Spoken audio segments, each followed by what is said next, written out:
అవును. ఇంత ముందు నోడు కట్టి కట్టి చెప్పు కదా ఒకటి. కలెక్టర్ ఆఫీస్లో అయితే కట్టిరు. నీ కలెక్టర్ ఆఫీస్లో అయిపోయి మళ్ళీ ఇప్పుడే చెప్తే ఇక్కడ అపార్ట్మెంట్ ఇక్కడ 100,000 కడుతున్నారు కదా ఒక అపార్ట్మెంటు.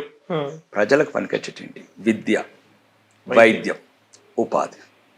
అవి ఇస్తే జనాలు తెలుగు కళ్ళు అవుతారు కదా. కానీ తెలివైతే ఏమైంది? వీళ్ళ చేతిలో నుంచి అధికారం పోతుంది. పబ్లిక్ అట్లేముండదు. వీళ్ళు తెలివి ఇప్పుడు ఒకటి ఈ తెలివైన ఓటు ఎత్తలేడు ఆడి గురించి పెట్టుకుంటున్నారు మీరు. సరే వీడు తింటాడు పంటాడు పోలింగ్ బూత్కి రానుడు వీడి గురించి మాట్లాడుతున్నాడు. వాడు పాపం గ్రామీణ ప్రాంత ప్రజలని ప్రేమించండి. ఇంకా హైదరాబాద్ కన్నా గ్రామీణ ప్రాంతాలు 100 సంవత్సరాలు వెనుకబడి ఉన్నాయి.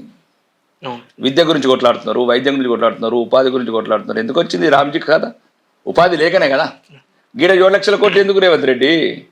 ఇంతకుముందు చెప్పిండు పగటి కలర్ అన్నాడు, బంగారు తెలంగాణ, మళ్ళీ తుప్పు పట్టిన తెలంగాణ ఇచ్చిపోయిండు. నువ్వు మళ్ళీ సిలుం పట్టిన తెలంగాణ ఇచ్చిపోతావు ఎట్లా? మాకు రైజింగ్ తెలంగాణ అంటున్నాడు. క్రైయింగ్ తెలంగాణ. లంబాడి తండలల్లా గోండు తండాలల్లా ఇప్పటికి బిడ్డలు నమ్ముకుంటున్నారు. చూపు రండి, ఎవరన్నా రండి, కాంగ్రెస్ ఎమ్మెల్యేలు రెడీ, బస్ నేనే పెడతా, విలేకరులు రండి, అడు చూపిద్దాం. నిజామాబాద్ జిల్లాలో ఏం అభివృద్ధి అయింది చూపించండి. 100 సంవత్సరాలు ఒక ప్రాజెక్ట్ లేదు మాకు.